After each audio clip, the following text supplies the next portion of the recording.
미가서 3장 1절부터 12절까지입니다. 유다죠. 유다 특별히 지도자들의 죄악상과 하나님의 심판에 대해서 경고하고 있습니다.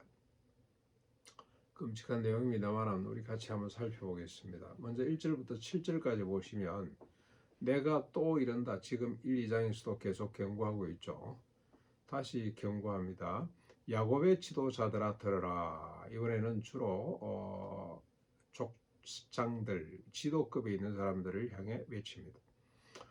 정의를 아는 것이 너희의 본분이 아니냐. 너희들은 마땅히 정의를 알아야 된다. 이 정의는 높은 것을 낮추고 낮은 것을 높여서 모든 인간이 존엄하고 안전하고 행복하게 살아 생육하고 번성하는 것이 그게 하나님의 정의입니다. 그게 만고불변의 진리, 하나님께서 이 땅에 자신의 뜻을 펼치기 위해서 주신 지혜이자 법이자 질서입니다. 그런데 너희는 선을 미워하고 악을 기뻐하여 내 백성의 가죽을 벗기고 그 뼈에서 살을 뜯어먹고 그 뼈를 꺾어 냄비와 솥에 담을 고기처럼 다지는구나. 그러하고도 너희가 여호와께 부르짖을지라도 너희 앞에 열구를 가리고 응답하지 아니하시리라. 그래서죠. 여호와께 부르짖을지라도 여호와께서 얼굴을 가리고 너희에게 응답하지 아니하실 것이다. 그리고 또 그들의 죄악상을 지적합니다. 내 백성을 미혹하는 선지자들은 이에 물 것이 있으면 평강을 외치나 그 입에 무엇을 채워주지 아니하는 자에게는 전쟁을 선포하는구나.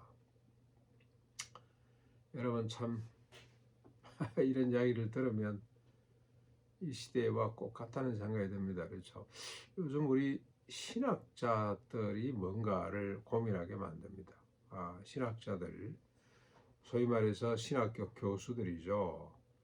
이 사람들은 이 한국 교회를 살펴야 될 사람들이에요. 자기 제자들이잖아요. 그러면 설교가 제대로 되고 있는지, 말씀 선포가 제대로 되는지, 교회가 제대로 가는지를 늘 살피고 조언하고 충고하고 격려하고 위로해야 되는데, 오늘 한국 교회가 극단적 분열 이념으로 복음을 팽개치고 정치 이념으로 갈라치게 하는데 이걸 그냥 보고 있어요. 아무도 이야기를 하지 않습니다. 왜 그러냐? 그들이 입에 먹을 걸 물려주기 때문에 그렇습니다. 교권을 장악한 소위 말해서 힘 있는 교회 목사들, 근데 이제 힘 없는 목사들은 다 힘을 지향하기 때문에 아무도 그에 대해서 또 회의를 갖지 않죠. 그들 위해서 평화를 부르셔야 돼요. 참 잘한다, 좋다. 그렇게만 이야기를 해야 됩니다. 그러다 보니까 말을 못하는 것 같아. 꿀먹은 벙어리가 된 것 같습니다.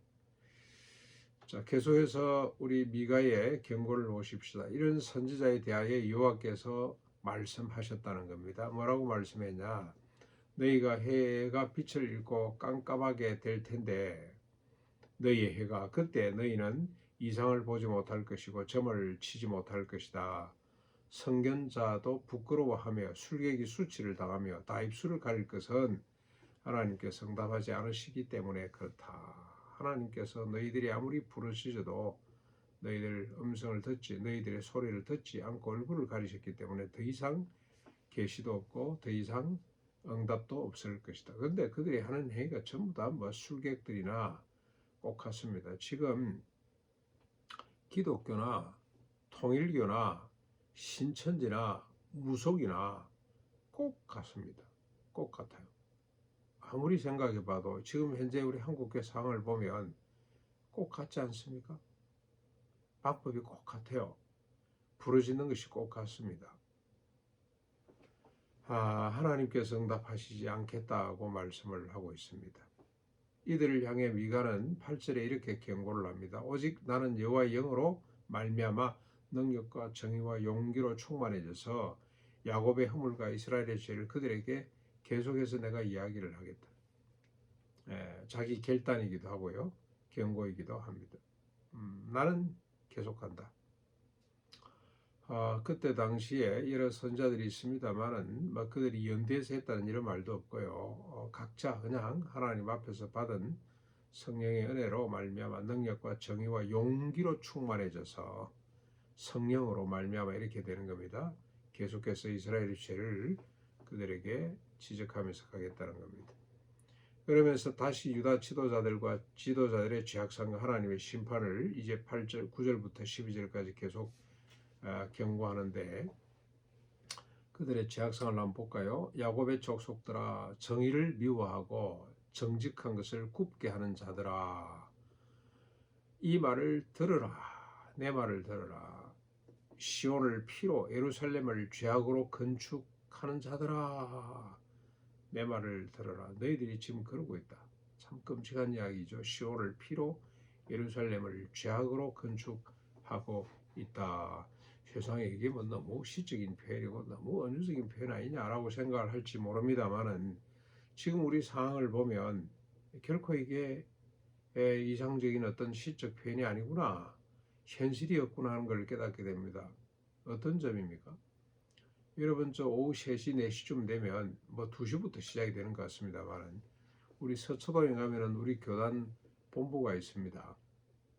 총회 사무실이 있는데 그 일이 있어서 한번 갔다 나오면 그 앞에 말이죠. 노란 버스밖에 안 보여요. 노란 버스. 그 많은 버스들이 노란 버스에게 밀려가지고 노란 버스, 학원 버스죠. 학원 버스. 온갖 학원들이 돌아다니면서 아이들을 실어 나릅니다. 근데 보통 뭐 그 버스를 한번 아이들이 방과 후에 한 서너 번 타는 것 같아요. 온갖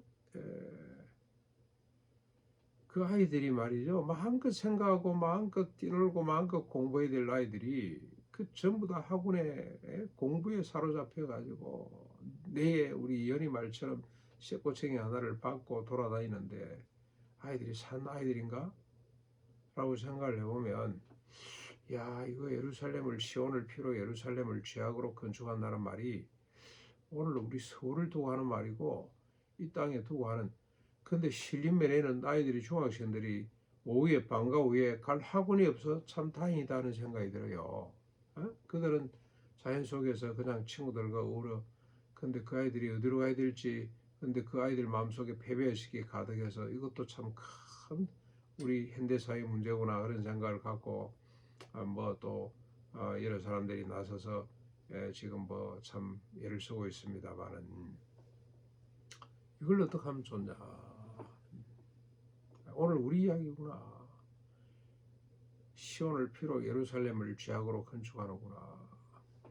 너희들의 우두머리들은 뇌물을 위하여 재판하며 너희 제사장들은 삭슬 위하여 교훈하며 너희 선자들은 돈을 위하여 점을 치면서도 여호와를 의뢰하여 말한다.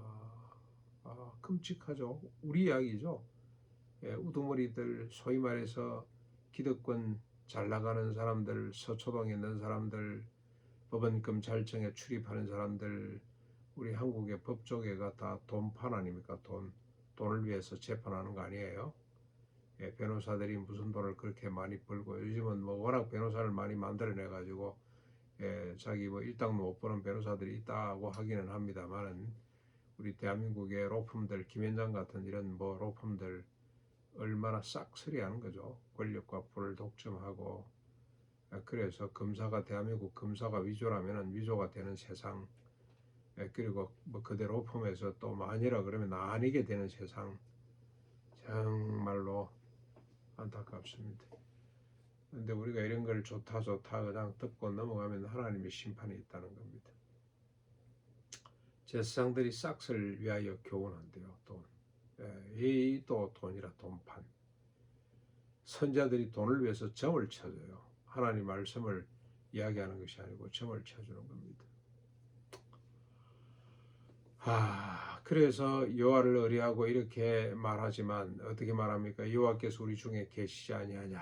재앙이 우리에게 임하지 않을 것이다. 그렇게 큰 소리를 치고 있지만 너희로 말미암아 시온은 가라앉은 밭이 될 것이고 예루살렘은 무더기가 되고 성전에 사는 수풀이 높은 곳이 되고 말 것이다. 586년에 이렇게 되고 말았습니다.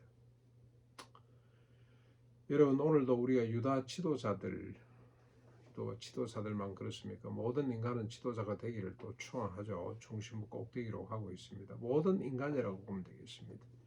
여기에는 뭐 나와 너를 배제시킬 수가 없습니다. 총체적으로 부패하고 타락했다는 겁니다.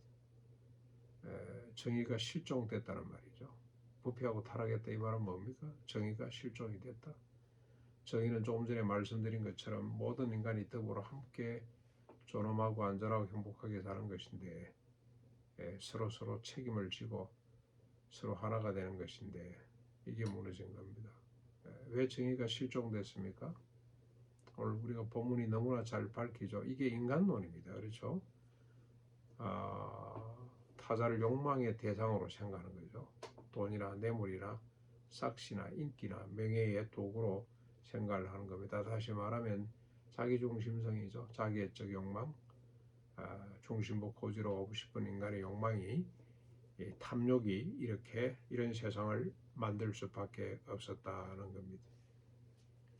오늘 지도자의 본문이 중요합니다. 정의를 아는 것입니다. 아는 것. 안다는 말 이게 아주 중요한 이야기잖아요. 부부가 서로 아는 것처럼 지도자는 정의가 뭔지를 알고 정의를 실천할 수 있는 사람이라야 합니다. 그래야 되는데 현실은 어떻습니까? 약자의 가죽을 벗기는 마치 그 힘을 가지고 능력을 가지고 밤에 악을 깨하고 낮에 그 실력이 있어서 행하는 이런 사람들이 되고 말았습니다. 그런데 역설적이게도 우리가 이런 인간을 계속해서 구약을 통해서 보는데 이런 인간을 대할 때마다 소망이 하나 싹 트죠. 뭡니까? 그래서 주님이 오셔야 되겠구나. 그래서 주님이 오셔야 되겠구나. 구원의 소망이 커지게 된다는 겁니다. 십자가 부활 성령 부으심으로 본성을 벗고 능력과 정의와 용기로 충만해질 수 있다는 기대가 넘치게 됩니다.